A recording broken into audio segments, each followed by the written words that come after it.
नमस्कार मंडळी, स्वागत आहे आपल्या यूट्यूब चॅनलवर।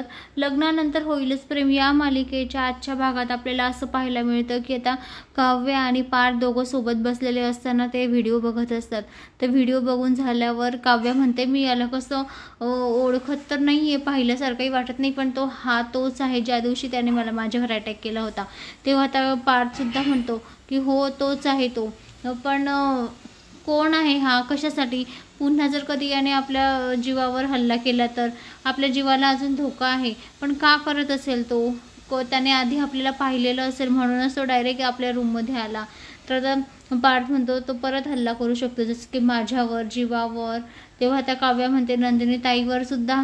तेव्हा आता पार्थ म्हणतो हो, आपल्याला काळजी घ्यावी लागेल, आणि त्यात आपण घरी सुद्धा सांगितलेलं नाही आहे, आपला जीवाने सुद्धा ते सुरेशदादांना काढून टाकलेलं आहे, सिक्युरिटी गार्डचं मला व्यवस्थित बघावं लागेल। तेव्हा आता पार्थ आणि काव्य खूप दोघं टेन्शनमध्ये असतात, कारण काव्य म्हणते की त्या देशमाने काकांकडे सुद्धा चोरी झाली ना, तर हाच असेल का तो चोर। तेव्हा पार्थ म्हणतो आता ते काही मला आयडिया नाही, पण काही भरोसा नाही, चोर कुठून काय कसे येतात ते।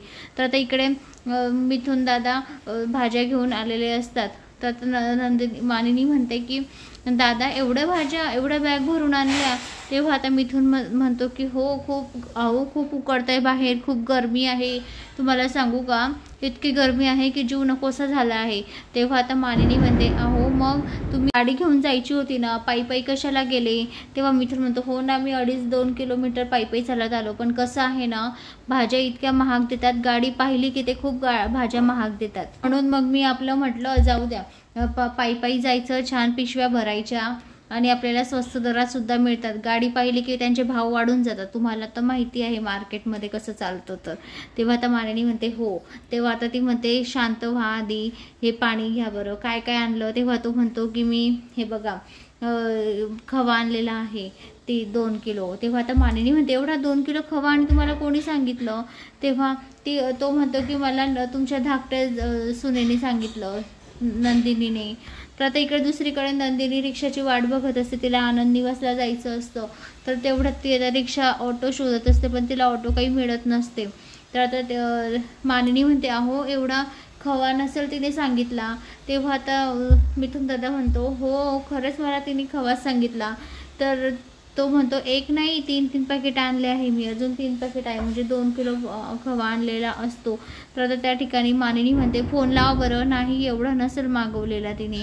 तर ती फोन लावते, तर नंदिनी म्हणते नाही मी रवा सांगितला होता, खवा नाही सांगितला। तेव्हा आता मिथुन म्हणतो ठीक आहे, मी आता जाणार नाही परत द्यायला बरं का, आता तुम्ही याचे गुलाबजाम करून टाका।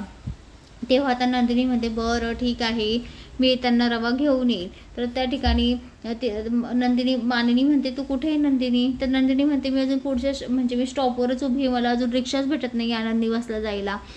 मग नंदिनी म्हणते की हो ना, मी केव्हाचीच वाट बघते आहे, काय करू। तेव्हा आता मानिनी म्हणते हे बघ तू काळजी करू नको, पटकन रिक्षा बघ आणि येऊन जा। किचनमध्ये आता जीवा आलेला असतो। जीवा म्हणतो आई खूपच सुंदर वास येतोय ग भाजीचा, कशाची भाजी केली आहे, मला तर आता खूप भूक लागली आहे भाजीच्या वासाने, तर तू मला आता वाढ बरं जेवायला। तेव्हा आता मानिनी म्हणते हे बघ जीवा, आधी ना तू माझ्या सुनेला आनंद निवासला सोड। तेव्हा आता जीवा म्हणतो नाही ग मी नाही जाणार आता बाहेर। तेव्हा आता तो म्हणतो की काका तू जा बरं। तेव्हा आता तो म्हणतो नाही मी पण आताच थकून आलो आहे, मी पायी चालून आलो, त्याच्यामुळे मी काही जाणार नाही। शेवटी त्या जीवाला जावंच लागतं, मानिनी त्याला पाठवतेस। तर आता इकडे नंदिनीला रिक्षा भेटते, रिक्षामध्ये कोण असतं तर आता दीपक आला असतो। दीपक वेशभूषा बदलून आलेला असतो, मुद्दाम नंदिनीला किडनॅप करावं म्हणून वेशभूषा बदललेली असते। तर त्याने रिक्षाचा ड्रेस कोड घातलेला असतो, म्हातारा बनण्याचं नाटक केलेलं असतं। तर आता नंदिनी म्हणते मला आनंद निवासला सोडणार का। तो म्हणतो हो। तर आता नंदिनी त्या ठिकाणी रिक्षामध्ये बसते।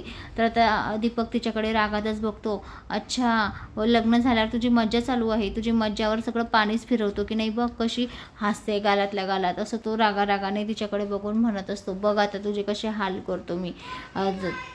आता दीपकला त्याचे क्षण आठवत असतं की नंदिनीने त्याला कसा नकार दिलेला असतो, तो खूप रागात असतो। तर तेवढ्यात आता इकडे जीवा सुद्धा निघालेला असतो, कारण मानिनीने त्याला जबरदस्ती पाठवलेलं असतं की नंदिनीला तू आत्ताच्या आत्ता आनंद निवासला सोड म्हणून। का नंदिनी रिक्षामध्ये बसलेली असताना त्या ठिकाणी जीवा येतो, जीवाला नंदिनी दिसते। तर जीवा म्हणतो चला मी तुम्हाला सोडतो आनंद निवासला।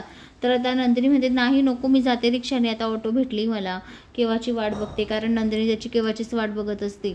तर जीवाचा अजून पत्ता नसतो, पण जीवा शेवटी ती रिक्षात बसल्यावर आलेला असतो. तर जीवा म्हणतो नाही चला ना, हे बघा खूप उकडतंय बाहेर, मला खूप गरम होतंय, चला आवरा पटकन. तेव्हा आता नंदिनी म्हणते हा रुमाल घ्या तुम्ही आणि जा घरी जाऊन बसा मस्त AC मध्ये. तर आता जीवा म्हणतो नाही नाही सांगितलं आणि तुम्ही पण तुमच्या हट्टावर पेटलेले असतात, चला की, म्हणजे तिच्यावर आता जबरदस्ती करत असतो. तर हे पाहून दीपकला खूप म्हणजे कसं तरी वाटत असतं. दीपक म्हणतो हा एवढा काय जबरदस्ती करतोय, हिचा नवरा तर पार्थ आहे, मग हा एवढी काय जबरदस्ती करतो आहे. तेव्हा आता नंदिनी ऐकायलाच तयार नसते. तेव्हा जीवा म्हणतो हे बघा तुम्ही तुमच्या निर्णयावर ठाम आहे का, मग मी पण माझ्या निर्णयावर ठाम आहे. जोपर्यंत तुम्ही येत नाही ना तोपर्यंत मी इथेच उभा राहील आणि तुम्हाला आनंद निवासला सोडल्याशिवाय मी इथून जाणार नाही. तर आता इकडे तो रिक्षावाला म्हणजे तो दीपक म्हणतो अहो दादा माझी सकाळपासून एक पण बोहणी झाली नाही आहे, अहो येऊ द्या ना ताईला, मी सोडतो ना. तेव्हा तो म्हणतो नाही मी आलो आहे ना, माझ्या बायको, तो असं नाही बोलत पण तो म्हणतो मी आलो आहे ना, मी सोडेल त्यांना. तर नंदिनी म्हणते अहो दादा हे घ्या 100 रुपये, तुमची बोहणी झाली तर सकाळची. तर आता असं म्हणून ते रिक्षातनं खाली उतरते. तर आता जीवा गाडी काढायला पुढे होतो, तर नंदिनी सुद्धा त्याच्या मागे बसण्यासाठी तयार होते.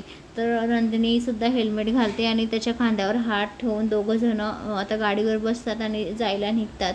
तर आता इकडे दीपकच्या डोक्यामध्ये विचार चालू असतात, नेमकं चाललं काय चाललं यांचं, हा काय हिला जबरदस्ती करतोय. जेव्हाही मी नंदिनीला हे करण्याचा टॉर्च करण्याचा प्रयत्न करत असतो त्या ठिकाणी जीवाच तिला वाचवायला येतो, नेमकं चाललं काय यांचं.